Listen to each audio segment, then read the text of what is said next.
But let's move on to a little more general topic. Amazon UK is destroying their goods?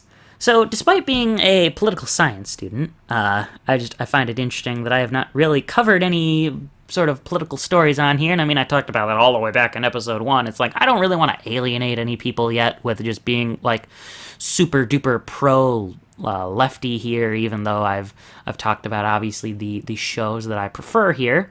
But I think this particular story is just so out there that it's not really partisan, and it's kind of universally disgusting that I feel compelled to cover it. So I actually first heard about this Amazon UK story on Breaking Points. That's the new independent show by Crystal Ball and Sagar and Jetty. So first off, of course, I'll just be another person to congratulate them on getting off of the hill and taking this risk and going independent. But the coverage I'm going to bring to you here today comes from an article on itv.com. I just don't know a ton about ITV because they're a British news source, not an American news source. But I would think they have pretty reputable news coverage as far as I have seen from them. So hopefully this isn't a secret far right-wing outlet or a secret like anarchist outlet that I'm getting this news from here. I would think that since they have a TV channel that they're pretty mainstream for better or for worse. So, but the long and short of what you need to know about this story is that there's an Amazon facility in the United Kingdom. It's specifically the Dumfriesline warehouse, or maybe it's the Dumfriesline, I don't know. They were caught thanks to some undercover footage destroying just all sorts of merchandise. And, we're not just talking about like, oh, this lamp, the connections don't work and light bulbs won't light up in it, so we're gonna destroy it because it won't have any use. No, we're talking about not broken items, not damaged items. We're talking, and, we're not even talking about just, oh, we have to throw a couple of items away today because they don't work, or they got returned, or whatever. We're talking millions of unsold goods getting destroyed. And these include high-priced goods, your smart TVs, your laptops, all sorts of other pieces of technology, and your, of course, lower-priced goods, but still valuable goods like books are going destroyed. I mean, we talk, like, it's a pretty iconic saying that you don't want to burn books. I'm sure they're not burning the books, but they're still destroying the books. There's certainly someone out there who would want these new books on Amazon. And of course, since there are so many now, thanks to our global pandemic, many face masks are getting destroyed as well. And, ITV, I want to give them credit, they went ahead and conducted an anonymous interview with a former Amazon warehouse manager. It might have well been the manager from this warehouse. And what they learned from this manager is as many as 200,000 items have been destroyed in one day. And that includes, I already talked about those, like a smart TV is a high price item, but that even includes iPads and MacBooks for just, no apparent reason. It hasn't sold. We're going to destroy it. And, to make matters worse, half of these items they're still brand new and sealed. So they're perfectly good, usable items that could just be donated. And we'll put a pin in that. I'm going to talk about that. In fact, to quote the piece, quote, "In 1 week in April, a leaked document from inside the Dumfriesline warehouse showed that more than 124,000 items were marked destroy. To repeat, that's just for 7 days. And in contrast, just 28,000 items in the same period were labeled as donate," end quotes. That is directly from the ITV piece here by a Mr. Oh goodness, I need to scroll all the way up here. I know his last name because I cited it in here. By Richard Pallett for ITV. And the reason that these products are just kind of getting chucked in the trash is because typically they're actually not just items that Amazon carries, like how Walmart would carry, Switch games, since I just talked about a bunch of those. These are usually the fulfilled by Amazon products. So if you've ever been on the website and you've seen an item as fulfilled by Amazon, what that means is that the profits go to a vendor, but they're using Amazon as like, hey, we probably wouldn't get a ton of sales on this if we made our own website, but if we sell it on Amazon, we'll make a ton of money. And so they just have to send items to the Amazon warehouse, and then Amazon fulfills and just does the back end work, sells it, gets it out to people. But the problem is, if vendors still don't see success on Amazon for one reason or another, then the more unsold items they have in these Amazon warehouses, the more that they get charged to continue housing them in the warehouses and try to sell them. So inevitably, since the cost just keeps rising if they don't have sales, they just tell the Amazon people to chuck the goods. And, I mean, granted, that saves these smaller businesses' bottom lines, which I am in support of, but it creates all these other problems that we're going to discuss soon. And then, of course, you saw Amazon come back and just be like, oh, I mean, yeah, we destroy these, but we recycle them. And, we're trying to get to, like, net zero emissions, so it's fine. So really all I did is they tried to excuse what they're doing by saying, but climate change, man, which granted, I don't want to downplay climate change, of course. That is important, but that's really not the issue here.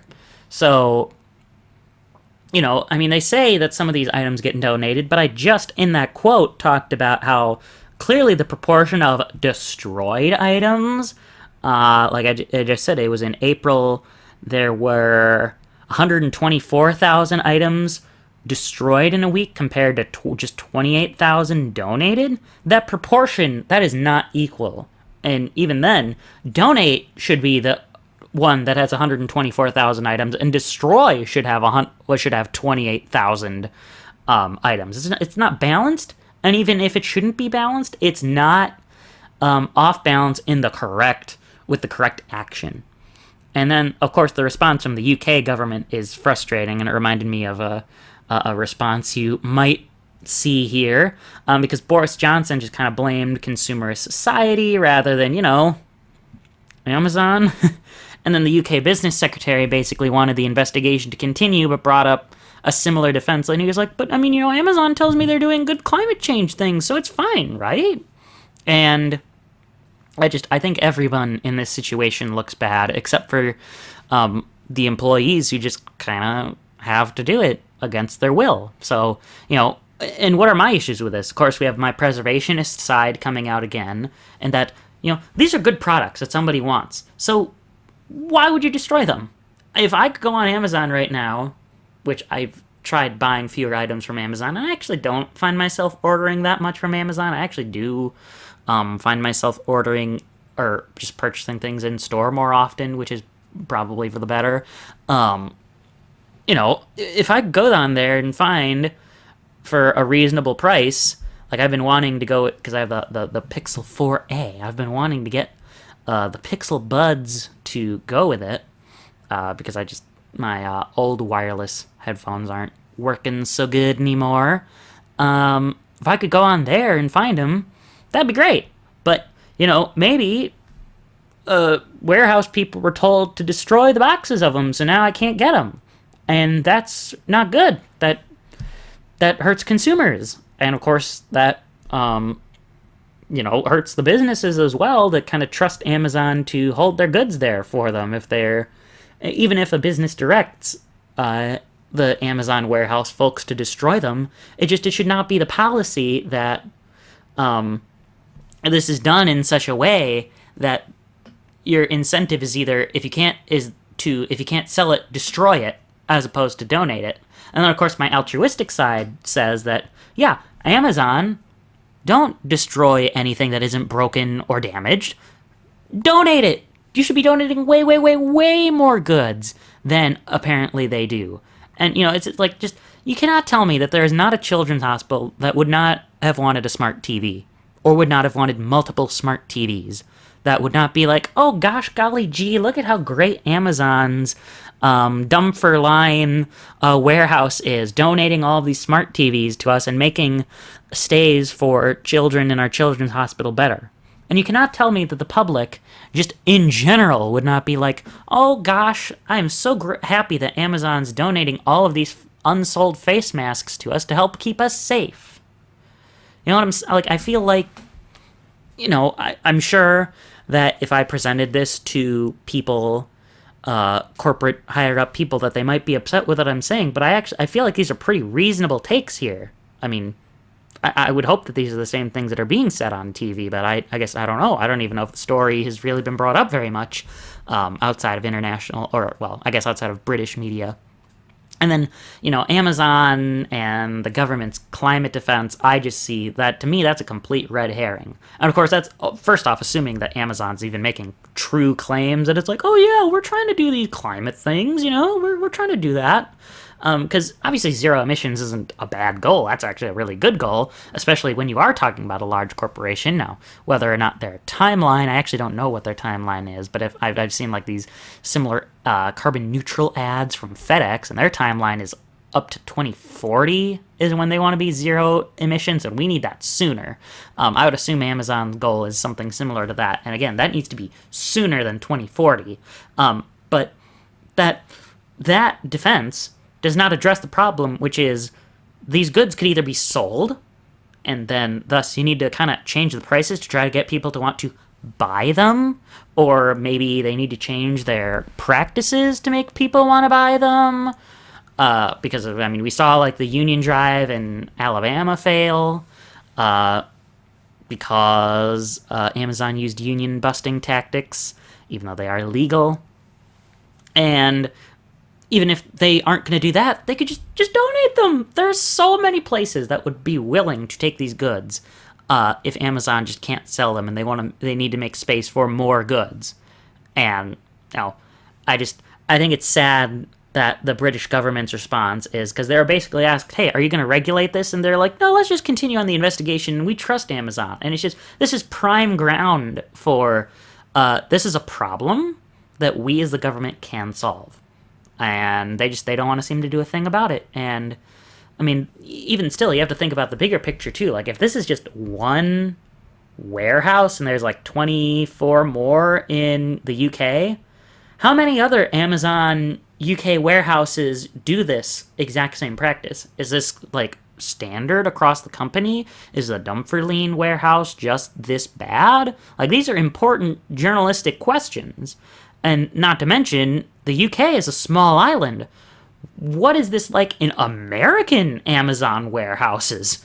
I would imagine that there are far more Amazon warehouses in the US, and if this is standard practice in the UK, I have no doubt, and to the tune of millions of items, I have no doubt that millions of items just get destroyed in American Amazon warehouses too, for the exact same reason. And that is something that needs to get investigated into, like, ASAP, because that, this is just like playing a shameful mess to see this whole thing happening, and that people aren't really addressing it in any sort of serious way here. So, I don't know what else to say about it. I'm frustrated that this is happening, because this is pretty unacceptable corporate behavior in my eyes. But that's all I have to say about that.